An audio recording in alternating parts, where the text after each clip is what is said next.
esse ano o Espírito Santo registrou 597 homicídios até o mês de julho. Desse total, presta atenção, 42 vítimas tinham menos de 18 anos. No mês passado, um adolescente, gente, de 14 anos, foi assassinado em Balneário de Carapebus, na Serra. E o corpo foi encontrado em uma área alagada. A vítima foi atingida por um disparo no rosto e um na mão. Segundo a polícia, a região é conhecida pelo intenso tráfico de drogas e disputa por pontos de vendas entorpecentes.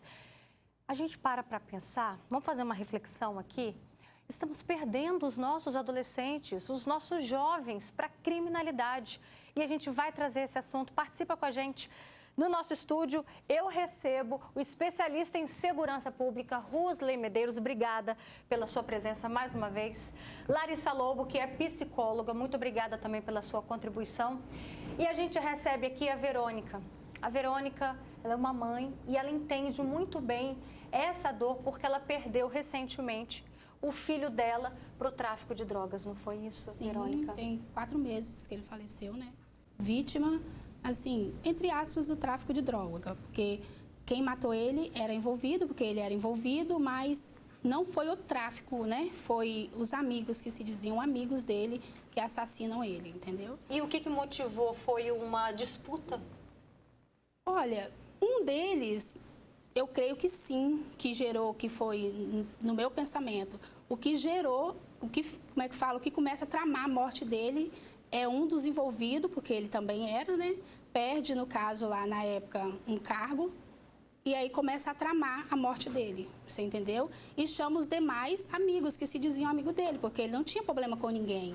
Você entendeu? O André era muito querido, muito amado. Não estou falando por ser mãe, mas é a realidade. Mesmo ele sendo envolvido pelo tráfico, ele ainda tinha o respeito pela comunidade, porque ele cresceu ali, né?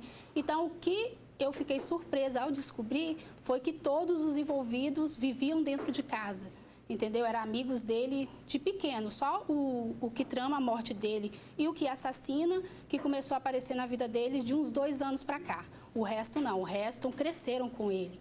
Entendeu? Tanto que para ele ir até onde mataram ele levou mais 2 amigos, né? Que é um que morre com ele e o outro que eles matam um pouco mais para cima. No caso, foram 3 vítimas no mesmo dia. Mas os 2, eu creio que os 2 não tinham nada a ver. Agora, até hoje eu não entendo, porque o meu filho não devia nada a eles. Eram amigos, tanto que um deles estava com meu filho até 5 e pouco da tarde numa distribuidora que tem na principal de São Francisco. Eu passei para ir trabalhar, vi os 2 conversando, rindo, brincando, natural. Para à noite ele assassinar o meu filho. Então, assim, é uma coisa que dói mais. Se fosse, assim, uma guerra do tráfico, eu acho que não doeria, eu ia sentir a dor da perda, o meu luto. Mas não doeria tanto como saber que amigos dele, pessoas... Traição de amizade. Isso, pessoas que viviam dentro de casa, que muitas das vezes, me desculpa a palavra, mas que não tinham o que comer e Andrei matou a fome deles. Andrei falava, mãe, tem comida? Porque ele sempre soube que eu sempre fiz muita comida, assim, não só de fazer panelinha, né? Sempre panela. Tem, Andrei. Ah, fulano vai aí. Faz uma marmita de comida aí que eu vou levar para fulano. Sempre foi assim, entendeu? Ele sempre gostou de ajudar os amigos dele. Então, eu não entendo. Eu quero ainda que Deus me dê a oportunidade de olhar nos olhos de cada um e perguntar por que vocês mataram o Andrei. Rusley, onde tem droga envolvida, não tem amizade, é isso? A gente pensa, né, num adolescente... Às vezes pensando que as pessoas ali são confiáveis. Não existe amigo no tráfico? Boa tarde, Roberta. Boa tarde a todos que nos acompanham aqui no Fala Espírito Santo. É isso mesmo, Roberta. O tráfico de drogas é uma relação de poder, né? Então, todos ali estão em busca de poder e de serem reconhecidos dentro disso, né? Então, se for necessário matar o outro para que eu assuma o posto dele, eu assim o farei, né? Sem respeito à família, sem respeito àquela relação que foi construída anteriormente. Então, o tráfico de drogas, ele é formado justamente por conta dessa ideal, né, de alcançar o poder, de estar acima, de ser o chefe da boca, o chefe ali da região, e se for necessário matar, exterminar aqueles que de algum modo vão ao encontro do meu anseio e do meu desejo, eu irei fazê-lo, né? Então não há nenhum tipo de relação, vamos dizer, ética, né, para a construção dessa população que está inserida no tráfico de drogas. Então, Então, Roberta, é aquele caminho que a gente sempre vem falando aqui, né? Entrar no tráfico de drogas, principalmente, ou na criminalidade como um todo, a gente geralmente tem dois caminhos, ou ser preso ou ser assassinado. Infelizmente, são esses dois caminhos que são apresentados, principalmente quando a gente fala do tráfico de drogas. Agora, Larissa, vamos pensar naquele diálogo de pai e mãe. Olha, menino, pelo amor de Deus, a gente cresce ouvindo isso. Não use drogas. Não se envolva com amigos que usem drogas. Não façam isso, não vendam. Né? A gente cresce ouvindo esse discurso do pai, da mãe, da avó, de quem for. E ainda assim, o que leva alguns adolescentes a entrarem para esse mundo? Boa tarde, Beto. Boa tarde, gente. Então, esse é um problema que é multicausal. Ele tem vários fatores que aumentam as chances, são fatores de risco, de vulnerabilidade, para aumentarem as chances de uma pessoa, de um indivíduo, de uma comunidade acabar indo por esse caminho, certo? Então, a gente tem um problema que é psicossocial, certo? Nós temos fatores de nível macro, a questão econômica, a questão política, se tem saneamento básico naquela região, se naquela região, eles têm acesso a uma alimentação, à segurança, à saúde. Então, desde a nível macro até a nível micro, de indivíduo mesmo. Então, como está sendo essa dinâmica familiar? Se no local onde ele mora, no ambiente onde ele cresce, ele tem alguma vulnerabilidade emocional, ele está exposto a fatores estressores, a fatores traumáticos, e todo comportamento humano, ele tem uma função, ele tem uma motivação. Então, o que faz esses indivíduos a tomarem a decisão de entrarem para o tráfico, entrarem para o crime? E tão novos, né? A gente está falando de adolescentes, esse cara para estar jogando bola na rua. Exatamente. Então, tem esses fatores de risco pré-situação, pré-problema, que aumentam as chances deles entrarem, e tem os fatores individuais que motivam esse ingresso, né? Seja o desejo de ter poder, seja o desejo de ter mais dinheiro, seja por ver aquilo como a única solução dos problemas deles, ou seja, até por normalizar, por eles terem crescido dentro de um ambiente, dentro de um contexto, dentro de uma comunidade onde ele convive com pessoas que estão envolvidas com tráfico, então ele acaba normalizando trabalhar dentro desse contexto, dentro desse sistema. Então, tem os fatores sociais que influenciam, que são fatores de risco para esse ingresso, e tem dentro do nível do indivíduo, seja a personalidade, seja a dinâmica familiar, seja os desejos que motivam ele a buscar aquilo como uma forma de sanar, de atender aquelas necessidades dele mesmo. E, Verônica, você perdeu seu filho muito novo, 18 anos, né? Ainda tinha uma vida inteira pela frente. Você consegue hoje identificar o que motivou ele a entrar nesse caminho? Eu não consigo entender, igual eu sempre falo. Eu sempre fui pai e mãe dele. A gente, assim, nunca teve condições, a gente nunca foi rico, mas tem uma vida, né? Come, bebe, veste. Eu não sei te falar o que levou o Andrei a fazer isso, porque ele nunca viu nada do nosso lado de errado, entendeu? Eu tentei de várias formas tirar ele, não consegui. Ele ficou 3 anos envolvido nessa vida. 3 anos nós vivemos a vida dele, entendeu? Que ele ia preso, tirava. Perdia a droga, nós pagava. Ele começou com 15 anos? 15 anos. Aí, sim, não tem mais controle. Como eu sempre tive pulso firme, sempre falei, sempre briguei, mas não teve jeito, entendeu? Não tem jeito. Quando eles se envolvem e eles pegam assim, quer ter poder, vem até pra cima da gente, quer agredir, quer brigar, quer falar, porque eles querem viver aquela vida ali. Peita mesmo, pai e mãe. Peita, se você baixar, você perde pra eles, entendeu? Peita, sim. Várias vezes eu tive que pegar ele, desculpa a palavra, meter a vassoura, brigar no meio da rua, igual ele adorava ficar nessa distribuidora. Passei várias vergonhas nele, porque na rua. Mas assim, ele sempre na rua respeitou, mas em casa sempre ele batia de frente. Né, queria, não, que você está errado. Falei, eu estou errada? Da manhã ou depois a gente vai ver você aí, você vai ver. Andrei, você toma cuidado, olha o que você está fazendo da sua vida. Você está acabando com a sua vida e acabando com a nossa vida. Ele é coroa, é triste, que ele me chamava assim, é triste. Eu vou morrer assim mesmo. Fala, Andrei, cuidado. Mas não tinha jeito, não tinha jeito. Mas assim, por falta da minha presença não foi. Por falta de comida, bebida, não foi, entendeu? O que eu pude fazer por ele, igual eu falei da outra vez, a minha filha fala, mãe, você viveu a vida do Andrei, como que eu ia abandonar ele? Entendeu? Até no último momento, igual eu falei, eu achei ele junto com a polícia. Então, se ele viu, se existe esse negócio de ver, ele viu que eu estive com ele em todo momento. Fui no DML, levei, recolhi, sempre estava ali com eles, sempre, nunca abandonei. Tanto que até os amigos, né, ele levava para dentro de casa. Mãe, fulano vai dormir aí hoje, pode ir. Na hora de sair, era lá em casa que se arrumava. Era aquele monte de gente, então ele sempre foi muito rodeado de pessoas, de amigos. Eu não entendo. Sempre jogou um belíssimo futebol, jogava muito. Na época, ele jogava na associação, tem lá, né, o Cristo Rei, o Orfanato Cristo Rei. Teve a oportunidade de jogar fora, só que eu não tinha condições na época. Né? Hoje o meu arrependimento era esse, porque se eu tivesse tido condições, se eu tivesse armado um dinheiro prestado, conseguisse levar ele para fora, ele não teria se envolvido. Porque ele sempre foi um ótimo atleta, sempre. Rusley, ela disse que ele começou, o filho da Verônica, começou nesse mundo aí por volta dos 15 anos.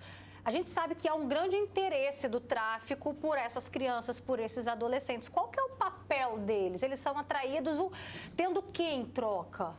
Roberta, a gente chama de processo de aliciamento, né? O tráfico de drogas, ele quer pegar aquelas pessoas que são mais vulneráveis e mais fáceis de serem atraídas ao grande universo que eles chamam do tráfico de drogas. Então, o primeiro ponto que eles utilizam é, eu trazendo esse jovem, esse adolescente para cá, eu vou conseguir manipulá-lo e mostrar para ele que aqui ele vai conseguir algo que talvez fora daquele ambiente ele não iria conseguir. Então, não é, né, por conta de fragilidade unicamente familiar. Né? Existe sim esse atrativo que é dado a ele por conta desses criminosos que aliciam ele para que eles possam entrar neste mundo. Então o primeiro ponto é esse, Roberta, de realmente eles se colocarem nesse processo para eles alcançarem algo, um sonho inclusive que às vezes não é deles, né? É um sonho posto pelo o aliciador, né? Posto pelo chefe do tráfico ali na região, porque é muito mais fácil manipulá-los, né? Além disso, também nós temos a outra esfera, Roberta, que é justamente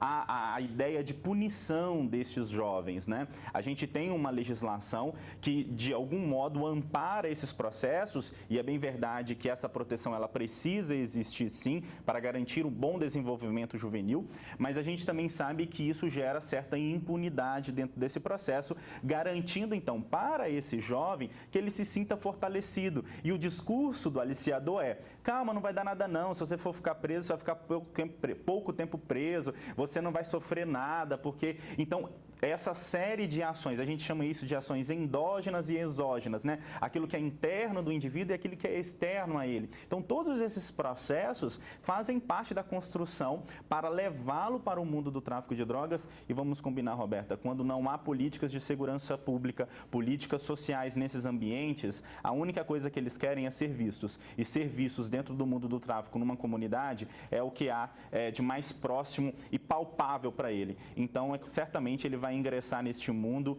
infelizmente sabendo, e a mãe mesmo disse isso, né, de que ele, vou morrer aqui, né, por quê? Porque ele tem essa consciência, mas essa consciência, ela é suplantada por essa ideia de alcançar algo maior no futuro, que nunca chega esse alcançar algo a não ser a dor da família e da sociedade que está próxima a eles. Até porque a gente sabe que a vida é curta, né, nesse Curtíssima. caminho. E olha, em março desse ano, nós mostramos a morte de um adolescente de apenas 13 anos. Adriano Silva de Mello foi morto a tiros na volta de uma partida de futebol em Zumbi dos Palmares. Isso aconteceu em Vila Velha, gente. Adriano foi surpreendido pelos criminosos e atingido por vários disparos. Olha aí, uma criança. Segundo a família do adolescente, ele não tinha envolvimento com o tráfico, mas andava com amigos que tinham. E esse pode ter sido o motivo da morte dele. É isso mesmo, Rusley? Só o fato de você ser amigo de quem mexe com coisa errada, isso pode respingar até mesmo para você? Totalmente, Roberta. A gente tem aquela frase, né? Eu não gosto muito de dizê-la, mas eu acho que aqui é oportuno nós falarmos, quem anda com um porco, farelo come, né? Então, as pessoas que estão envolvidas de algum modo, principalmente nessa busca de poder, porque quando vai ser, né, um grupo criminoso vai tentar tomar o poder de outro grupo criminoso dentro da esfera do tráfico, quem está ali, Roberta, vai receber os efeitos colaterais disso. Então, independentemente independentemente se aquela pessoa é integrante daquele grupo do tráfico de drogas, se é usuária do tráfico de drogas, se ela estiver naquele local, ela vai sim sofrer também as retaliações, vai sofrer sim o efeito colateral. Por quê? Porque não estão preocupados com essa relação, olha, a gente vai atingir aqui, vai... Não, né? O mundo do crime, ele está ali para garantir o seu poder, né? Então, infelizmente, se você estiver inserido, e aqui é uma mensagem que a gente passa para você que está assistindo a gente agora, que se de algum modo você está andando com pessoas que estão ligadas a esse universo do tráfico de drogas, a oportunidade está aí de você se afastar desse grupo. Eu lembro, Roberta, eu cresci numa comunidade na região de Serra Dourada, em uma serra, e todos os meus amigos, todos não, mas a grande maioria dos meus amigos ou foram presos ou foram assassinados. E aí, meu avô sempre falava, Rosley, se afasta desses meninos porque eles estão envolvidos e vai sobrar para você. Então, essa é a mensagem que a gente está passando agora. Se você está nos assistindo, saiba que se você está envolvido, eu sei que às vezes perder a amizade, né, não é aquilo que você deseja, mas se afaste enquanto é tempo, porque inevitavelmente você pode ser sim vítima desses processos de violência simplesmente por estar próximos de quem está no mundo do tráfico. A gente tem aqui alguns comentários no Facebook. O Luiz de Abreu diz, esse é o maior problema, as pessoas jovens acham que tem amigos nesse mundão, mas não tem. Meu irmão foi assassinado por 7 amigos que viviam dentro da minha casa. Jovens, seus amigos são seus pais. Ouçam o conselho que vem de cima, né? Ele está aqui falando que aconteceu com o amigo dele, com o irmão dele, e está falando que Jesus, quando podia fazer alguma coisa, olhava para cima e pedia ajuda para Deus, para o Pai. Então, ouçam quem está do seu lado, o conselho vem sempre de cima. Essas são as palavras do Luiz de Abreu, que perdeu o irmão. A gente também tem aqui o comentário da Carla Prates. Ela diz, o tráfico pega os adolescentes porque a lei não fica com eles, né? Então, fica mais fácil aliciar, porque eles simplesmente, eles cumprem Eles são um meio, né? São meio para garantir o poder ali, para garantir, inclusive, a força do tráfico. Uma medida né? socioeducativa, não, né? Eles vão cumprir uma medida socioeducativa se for acima de 12 anos ou protetiva se for menor de 12 anos. Então há um interesse também do tráfico de drogas. Sem dúvida. Sem dúvidas, exatamente. E aí, Larissa, a gente se pergunta... A gente tem a sensação de que falar com o filho, meu filho sai dessa vida, o amigo dele morre, meu filho sai dessa vida. E ainda assim, parece que entra por um ouvido e sai pelo outro. O que os pais ainda podem fazer numa tentativa de preencher esse interesse deles por esse mundo, Larissa? Preencher, eu não sei se é a palavra exata, Beta, porque como a gente falou, tem a questão do indivíduo mesmo, da personalidade, de traços de personalidade, de outras influências externas que esse indivíduo sofre. Então é importante a gente sempre lembrar que o pai e a mãe, eles vão ter limites até onde eles podem ir, porque aquele indivíduo também vai ter as escolhas dele. Claro que a gente não culpa uma criança que foi aliciada e um adolescente que foi aliciado, jamais é culpa deles. Mas para os pais se lembrarem também que mesmo que eles tentem, ainda existe chance deles falharem, porque a culpa, a responsabilidade não é 100% deles. O que está ao alcance dos pais fazer para a gente diminuir as chances? É estar próximo, observar esses amigos desde a infância que convivem com o filho, se necessário, intervenção psicológica, se necessário, se tiver algum uso nocivo aí de álcool ou drogas, uma internação, mas é estar próximo, fortalecer vínculos, tentar dar um olhar mais racionalizado, diminuir a glamorização que tem do tráfico e dos ganhos aparentemente fáceis que eles têm dentro desse contexto e desconstruindo mesmo essa visão mais encantada, mais ilusória que eles vão construindo através do aliciamento das influências externas, né? Desse contexto, desse momento, desse meio, dessas relações que ele vai estabelecendo ali. Então, tentar trazê-lo para uma visão mais racional, tentar trazê-lo para mais perto de você, mas se lembrar também que o pai e a mãe, ele vai ter esses limites para a gente não abrir brecha para esse pai e essa mãe que tentou e não conseguiu, para ele não se culpar por essa perda.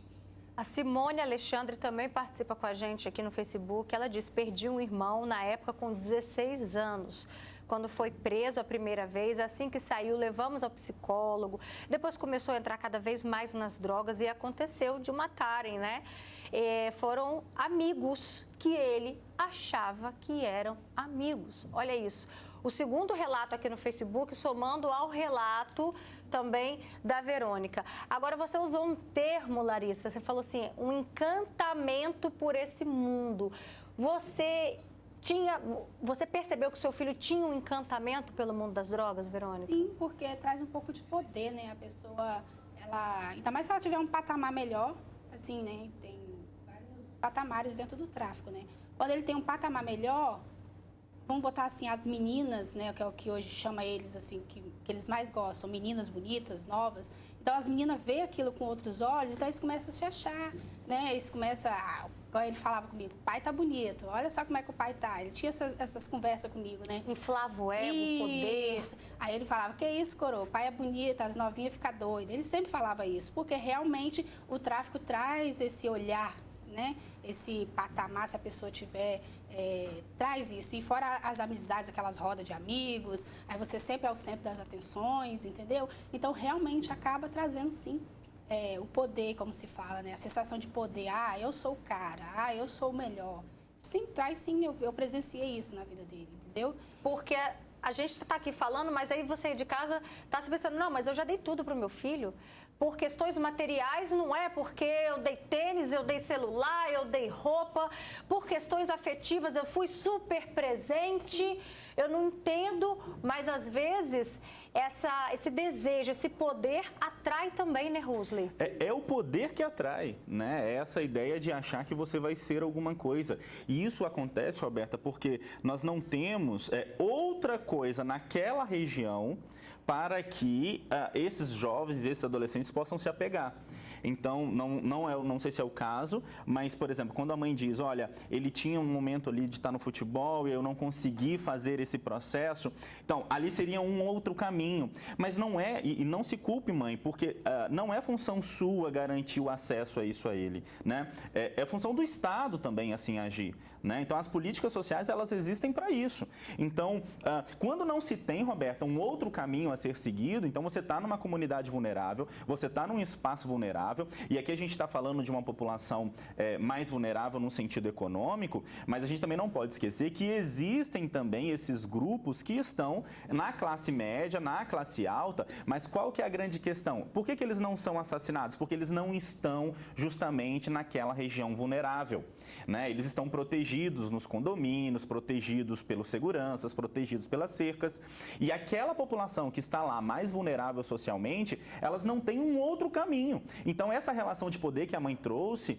é justamente isso. Olha, eu não tenho mais para onde ir, né? E, às vezes ele pode não externalizar isso, mas socialmente ele está falando, olha, eu tenho um poder, olha, eu tenho as meninas ao meu lado, eu tenho, né, os próprios manos do meu lado, eu tenho aqui todo esse status, e aí eu não encontro isso em outro lugar, porque todo mundo quer se sentir pertencido a alguma coisa. E quando ele encontra nesse espaço do tráfico de drogas essa ideia de pertencimento, é lá que ele vai ficar, não porque ele simplesmente quer, mas é porque também não existe outro espaço para ele se sentir pertencido, para ele estar envolvido e ter este glamour e esse poder que ali é dado a ele. Mas, repito, né, esse poder é um poder frágil e é um poder que gera morte. Morte não apenas do indivíduo, mas de algum modo também daquelas pessoas que estão próximas, gerando dor, gerando aflição, gerando perda. Então, na equação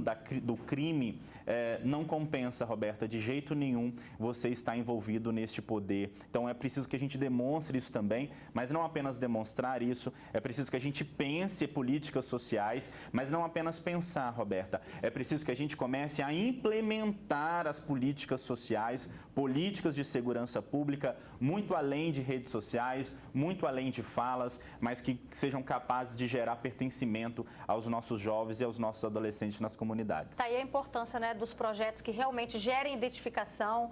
De nada adianta colocar um projeto social numa comunidade que as crianças não têm interesse naquilo. Tem que ser coisas que realmente elas curtam, que elas gostem, que elas queiram fazer parte. Tudo isso faz faz a diferença. Olha só o comentário aqui do Alexandre, ele diz: fui criado em Flechal, não tenho religião e nunca coloquei droga, nunca tive problemas com ninguém, me tornei de bem, tive princípios, né? Então, a gente sabe que essas comunidades são mais vulneráveis, porque é exatamente onde tem a atuação do tráfico de drogas. E se a criança não tem ali um projeto social, por exemplo, se não tem a família presente, por exemplo, ou se tem outro tipo de carência também, né, Larissa?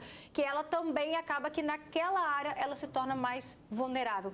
Agora, voltando a falar sobre o poder, já que a gente está falando que para alguns o poder atrai, de que forma que os pais ou responsáveis, Larissa, possam tentar suprir essa sensação gostosa que o poder provoca nesses adolescentes? A gente não vai falar necessariamente de atender a essa necessidade, tá? Tanto que o exemplo que você usou anteriormente foi: mas eu dei tênis, eu dei celular, eu dei tudo para o meu filho. Na realidade, a gente vai na direção oposta, de ensinar o meu filho a tolerar as ausências, de ensinar o meu filho a tolerar que nem tudo ele vai ter, que nem tudo e a todo momento ele vai ser atendido em absolutamente todas as necessidades dele.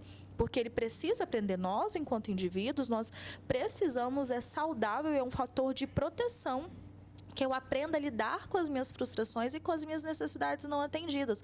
Porque em contexto nenhum saudável, de nenhuma realidade de ninguém, de nenhuma classe social, vai ser saudável ir na busca de atender a absolutamente todas as necessidades e todos os desejos que eu tiver.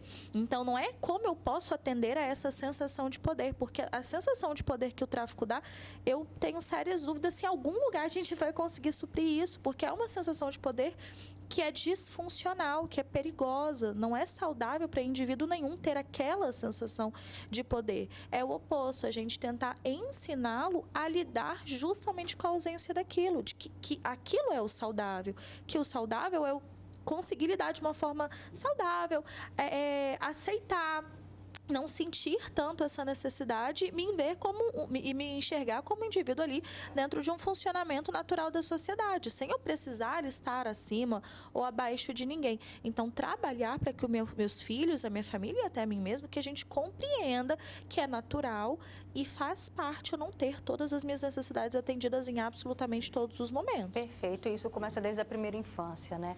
Obrigada, Larissa, pela sua participação. Obrigada, Rusli, também a gente agradece imensamente. Verônica, a gente está sempre de mãos dadas com você. Conte com o Fale Espírito Santo, a gente agradece imensamente a sua presença, viu? Que Deus sempre conforte seu coração. Amém. A cada amanhecer e a cada anoitecer.